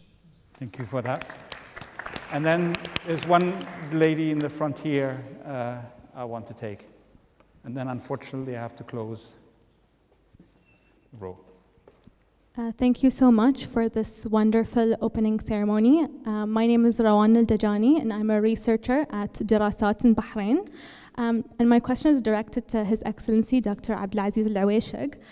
So in June 29, the Iranian president announced that Iran is ready for full cooperation and new phase with the GCC region. So what is the reaction of the Gulf Cooperation Council as an organization? Thank you. Okay, great, thank you. So unfortunately, we have to come back to the panel because of our timing. We are also on a little bit of a strict schedule here, so I'm going to go in the reverse order and maybe start with you, Dr. Majid. There was a question for you right at the outset. Please. Thank you, Chris. I'm sure you were happy with that question because I didn't address what you asked me to address 6 times in the emails you have already sent over the talks in Doha. Of course, the role of Qatar as a mediator between Hamas and Israel started in 2006 when at the time the US asked Qatar to play that role when Hamas won the election and the Americans decided to disengage. So we know how to do this because we've been doing it since 2006. Starting with the Syrian revolution, the political office moved to Doha, which made even our job more important and significant. And since 2014, Qatar alongside Egypt were the only mediators between Hamas and Israel in all actuality. So after the war in 2014, that was the end of that war was mediated by Qatar and Egypt. We continued doing that throughout until actually a week before the 7th of October when we got a deal in place between both sides over some maritime issues.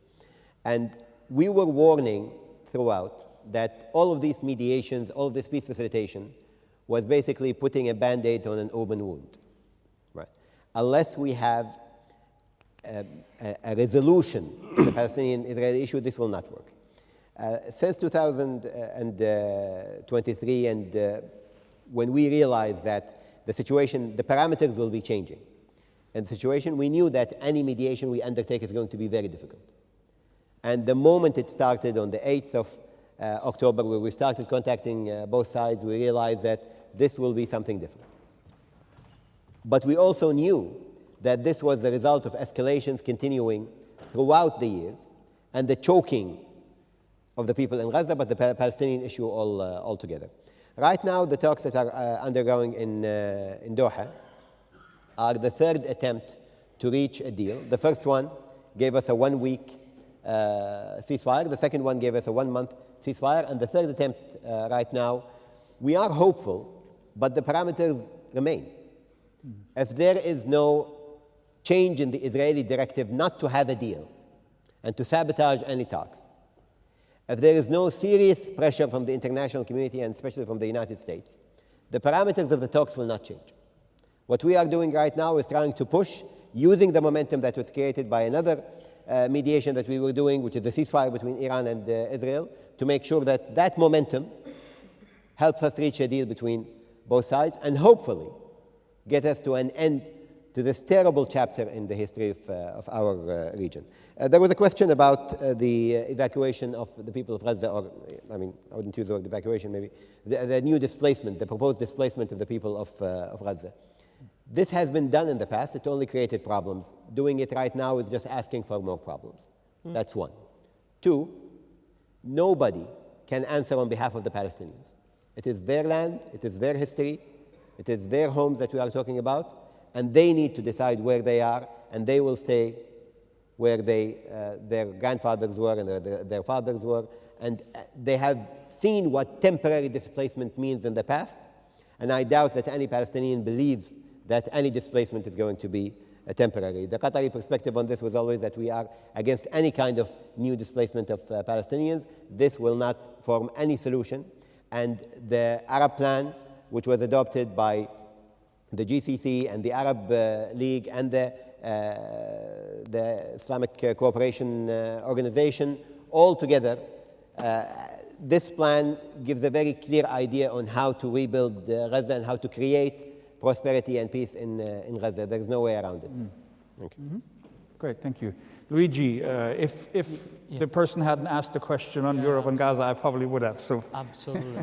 If we look at the current situation, not only in the Middle East, but let's use the opportunity to answer the question on the Israel behaves towards the entire region, we can say that not only because of Israel, but mainly because of that, we can say that unpredictability is becoming more and more the normal, and even looking at the decision taken on during the 12 days of the war between Iran and Israel, it's clear that we have an unpredictable Israel on many fronts, an unpredictable Iran, because we saw the first ever attack from the Iranian soil towards the GCC soil, and my solidarity and condemnation in favor of Qatar against those attacks that night.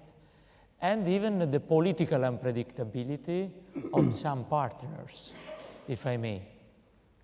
So, because of this unpredictability, the real risk we can say that are victims or very sick are three important values. First of all, in my opinion, the multilateralism, the idea of fixing the problems with the weapons and with the force is becoming more and more sexy than the diplomacy and the multilateralism. And this is terrible, and we are probably here the last romantic about the idea that we can fix the problem with the diplomacy instead of the weapons, of the military solution. The second point is, of course, the sovereignty. I don't want to say he's a victim because I hope that he's still alive as point of reference of our international order, but it's not in a very good shape. Sovereignty of the countries, it's something that is coming more and more at the core of our discussion, and it doesn't apply only the countries, but when we look at other values, similar values like the freedom of navigation, we were speaking about maritime security. I'm very happy that European Union decided to deploy this maritime mission in the Red Sea called Aspides, but I'm even more happy of seeing countries like Saudi, on the Saudi case, Saudi Arabia, the Saudi Navy, or Oman giving logistics to this mission, cooperating with us and working all together for defending the freedom of navigation. And Dartmouth's point issue came again at the core of the discussion on top of the priorities during the 12 days war.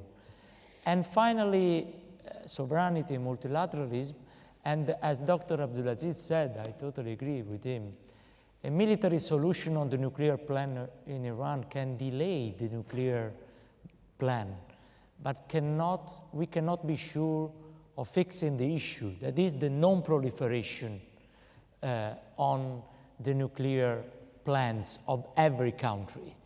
Of course, we know that now, after that military intervention from Israel and US then, we know that now even the Atomic Agency is not allowed to exercise the power of inspection and control on the nuclear plan of enrichment in Iran.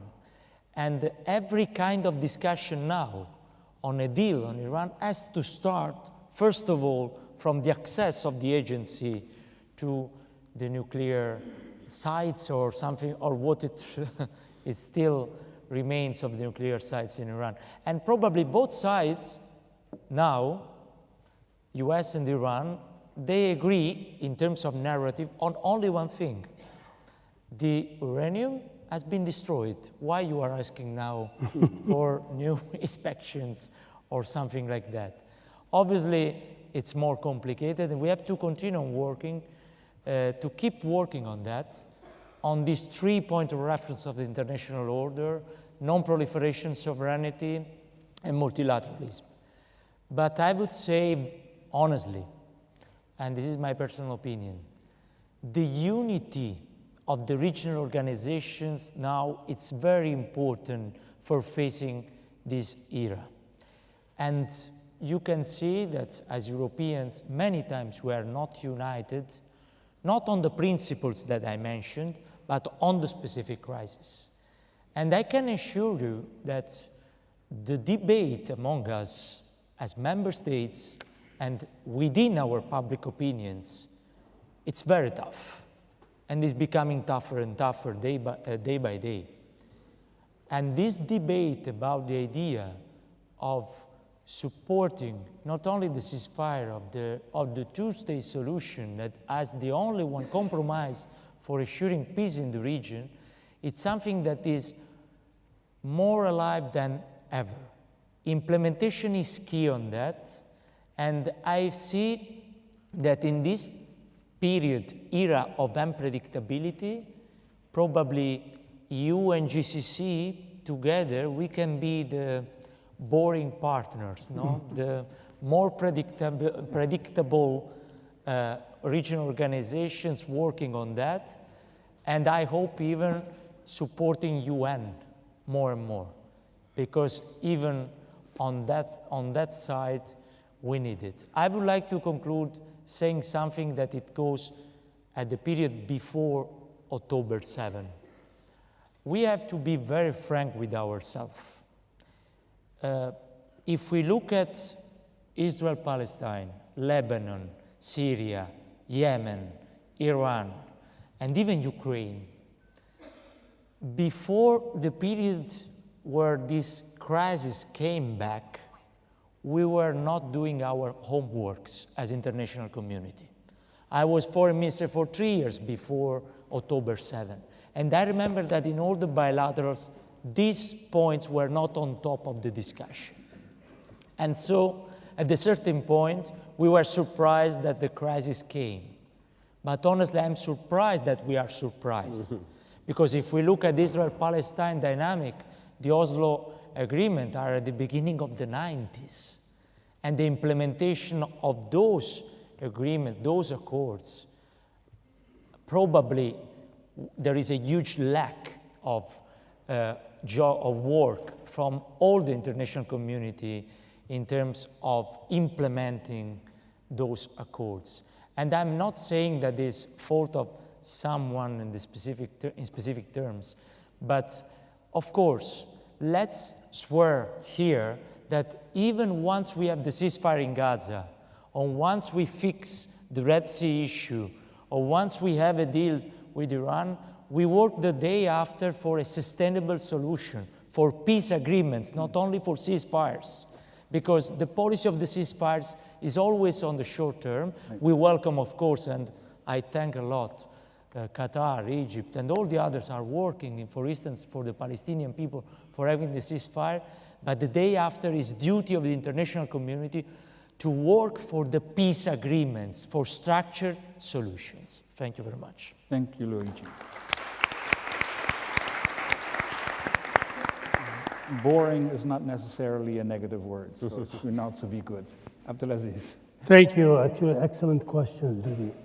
And I want to start with Dr. Akram's question or comment on the role of foreign workers in the Gulf.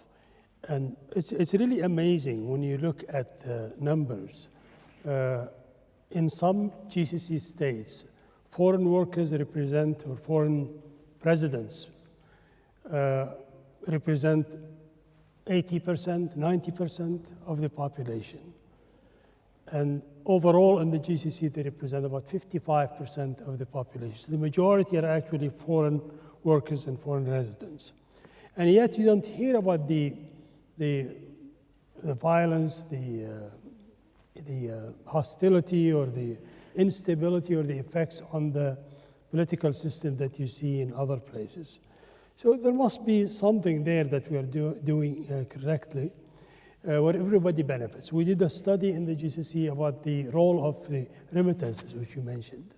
And in many of the parent countries that send workers to the Gulf, remittances were higher than the FDI in any given year, more than foreign investment. And of course, their effect goes directly to support the economy. We're happy about that. When I go to Korea, for example, for gatherings like this, I'm approached by Koreans who worked in the Gulf in the 70s. They talk about how working there was very important for their own growth and financial well-being. Of course, now with the job opportunities in Korea, we don't see that many anymore. And I think that will be great if let's say, Pakistan, India, the Philippines, also they develop the job market that will provide jobs for these workers. We'll be very happy to do that. We'll be very happy to be part of that.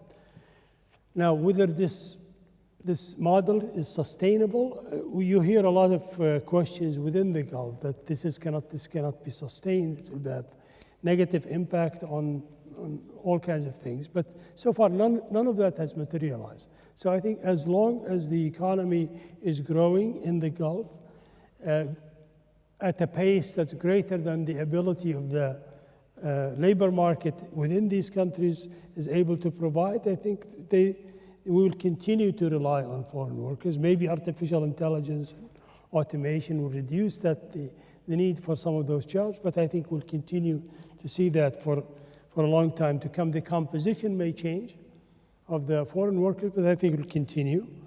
On Syria, I fully support what Mohamed said about Syria, and I think obviously Syria needs help in meeting several challenges. One of them is restoring its authority in the northeast. And I think here really the burden is on the United States and Turkey to work out an accommodation for their concerns there. The United States for their support of the Kurds. I think the idea was that the Kurds are there to help prevent the resurgence of Daesh. And while Turkey has a concern about that Syria has become a haven for Kurdish terrorists who come from Turkey. Obviously, they're both legitimate concerns, but then there are ways of doing them because right now they're working at cross purposes, Turkey and the United States. And the Syrian government is caught in the middle. And I think the new Syrian government can do the job with the support of both Turkey and the United States and the rest of the international community, prevent resurgence of terrorism while also meeting Turkey's concerns about having a place where the PKK can still have a safe haven. We talked about the threat from Israel, and I think that has to stop. And then finally, the West Coast, where you have remnants of the former regime, probably with the support, the acquiescence of Russia. Also, that has to be handled. In addition to the economic challenges that you mentioned, that we all need to give support for Syria.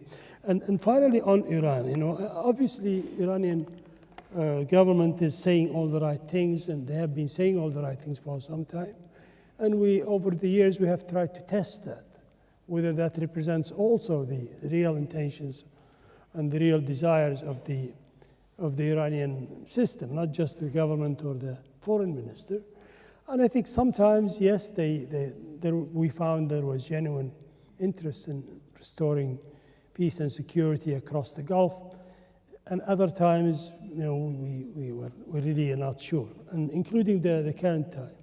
We hear all the good stuff from the government, but we also hear other statements. And as I said, when we met with Iran last October in Doha, I think the Iranians understood all our concerns, and we're waiting for real change. And I think we'll see it. We'll see real change when the Houthis, for example, sit at the negotiating table with the Yemeni government. That hasn't happened. And we'll see it when Hezbollah in Lebanon accepts the authority of the government and plays by the rules and give its weapons to surrender its weapons to the Lebanese government, just like all the militias who existed before in Lebanon did that a while ago. So it's not fair to have Hezbollah keeping their arms to prevent the political system in Lebanon of working properly. And obviously it's the responsibility of Iran. I know Iran tells us they have nothing to do with it, they make their own decisions, but obviously Iran has important influence that we believe they have to use. Yeah. I think the same thing with Iraq and the noises we hear coming out of Iraq about that Kuwait for some historical reasons has to be part of Iraq and all that by force if necessary. I think this is unfortunate, and again I think Iran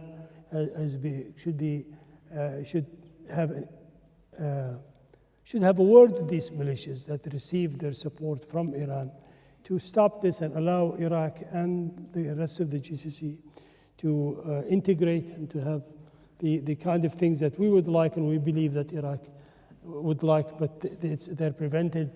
these efforts are prevented from having the desired effect because of these noises we hear coming from Iran. Thanks, great. Comfort, you started us off. Yeah. A lot of interesting debates since then, please. Yeah, no, there's a lot that's unpredictable, but there's a lot that is predictable as well. And we can already forecast, because of the huge debate about how far we've gone with damaging Iran's nuclear capacity, we can always predict that those who doubt it and those who want to finish the business, there's another day in which they're going to come as well. You can almost predict which month a new round of bombing is going to happen in Iran. So I think it really is very important also that there has to be real thinking to prevent that as well. Because the business is not over. There is a real pressure to finish the business in Iran, and the damage also to the region will be sort of hard to sort of forecast as well. So I think it's often easy to say we're in an unpredictable world, but there's certain scripts that you can read, unfortunately, into the future. Luigi, I'm glad you mentioned Europe also, because I think Europe also has to ask answer a number of questions about the disunity, but also about the double standards that you've taken about the value of one particular life over another particular life. I think that's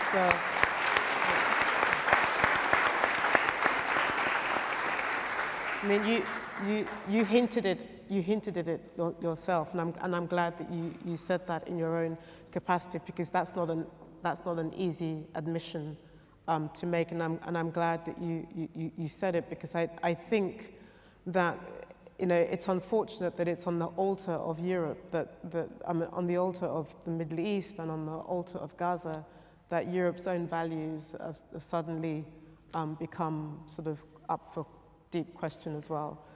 And one sort of message to Qatar and what you said, Doctor, and I appreciated what you were saying about the rules-based order. There is an opportunity to, and it will not be easy, it's going to be an uphill struggle, to begin to rewrite what those rules could look like, or begin to agree what accompanies us to a new world as well.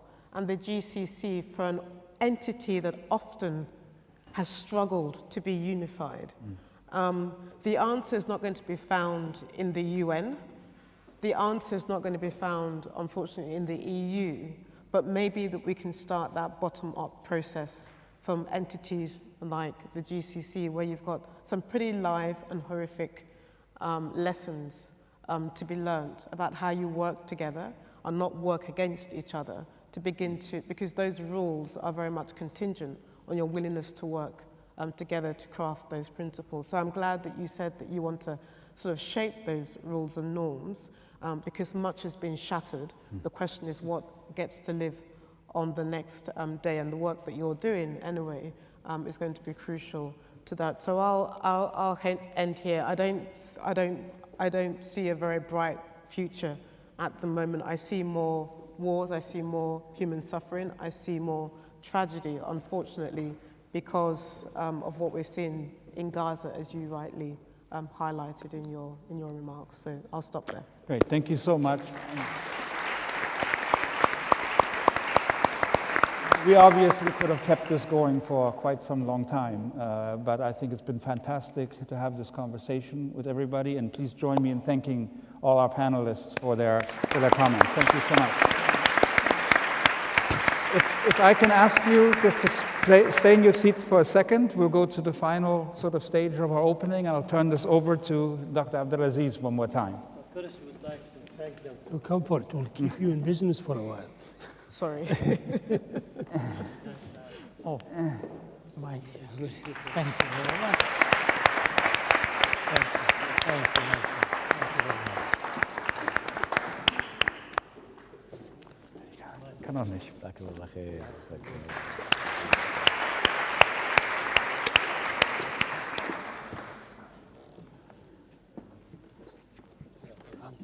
you.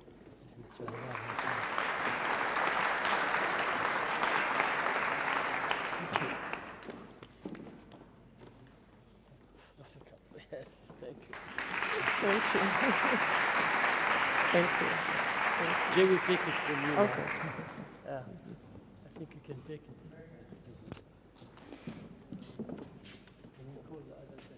You want, I'll call the names out in a minute, but you can.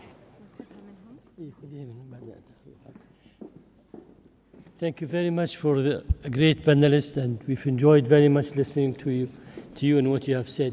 I think we will ask you now to take one picture with you, and then you can sit down. Then we are going to have a special thank for some of those. They've really stayed with us long way, and we really appreciate that, and there are some little appreciation.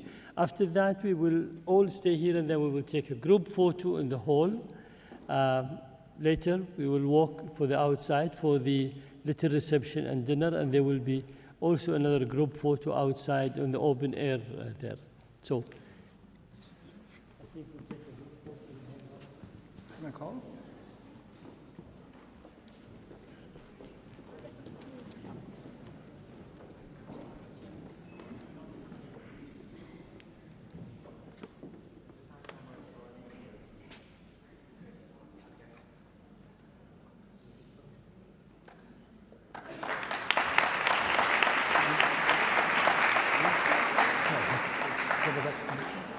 For the recognition for everybody. Okay, I'll call it the names.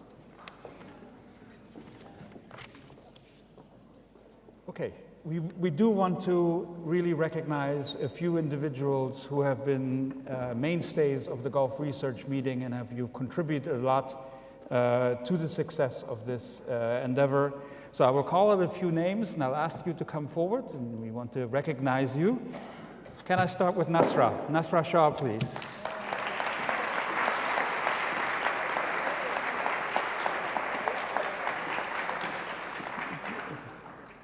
To Dr. Abdulaziz, please. Okay.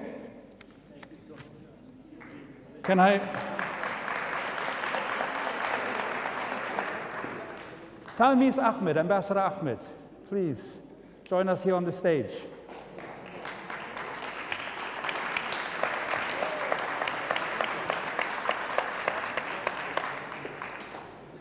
Digang Song, also one of our most prolific workshop directors.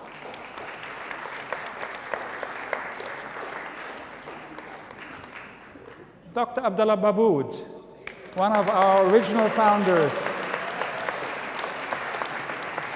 Please, thank you so much. Abdullah, where are you? Ahmed Badran. You can have Ahmed.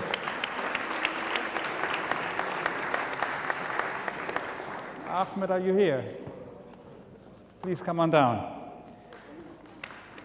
Anisur Rahman. Could we also have Anisur come down for recognition? Ashraf Kishk, please, Ashraf. We talked earlier, Ashraf has been 14 out of 15, almost 100% Gulf Research meetings. Ashraf Mishrif. Where is Ashraf? If you can please come and join. Haja Mahfoud. Can you just tell them that it will be delivered to their room? Yeah. And Mohamed Ashfaq, if you can come. Mohamed. Please come down. And please. And Professor Daniel Ottman. Daniela?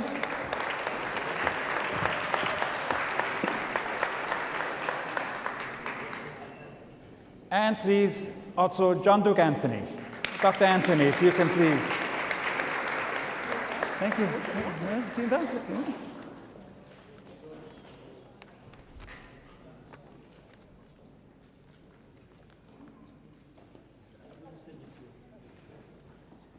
And John Duke. You called my name, I'm Ahmed Badran. Yes.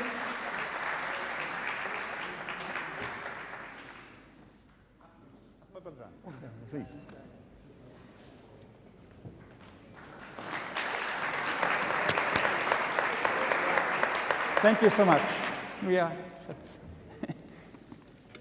You know, I promised them it will be sent to their rooms, so we don't want them to carry it and bother, so at least they can have a peaceful dinner.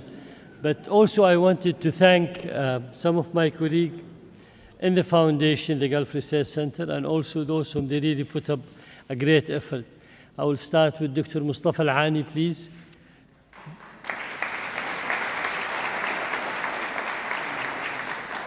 Dr. Christian Koch.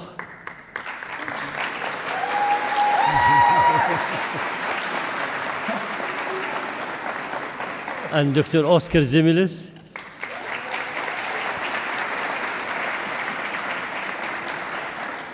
Mr. Jaweed Iqbal.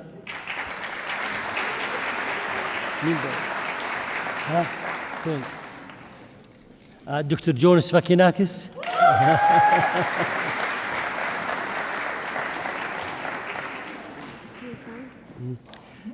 Of course, Ambassador Stewart Lang, he was a great supporter from day one to us.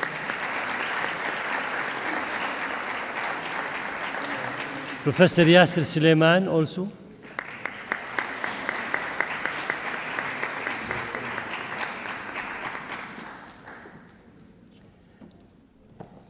Without everybody in GRC would not exist. So they really helped in founding it, in supporting it, in endorsing it, in criticizing it, and putting all the effort. So thank you very much for all of you for the good effort. Every one of you will get this sort of silver trophy, and then we will send it to your room. We don't want you to carry it to the, but I'll come and take a picture with you here in the middle.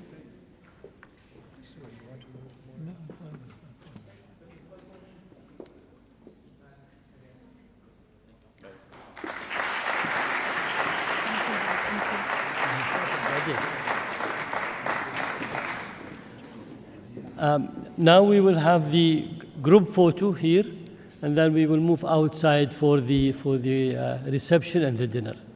So please. So I think if everybody can sort of stand up. Stay in your place. Yeah, thank you.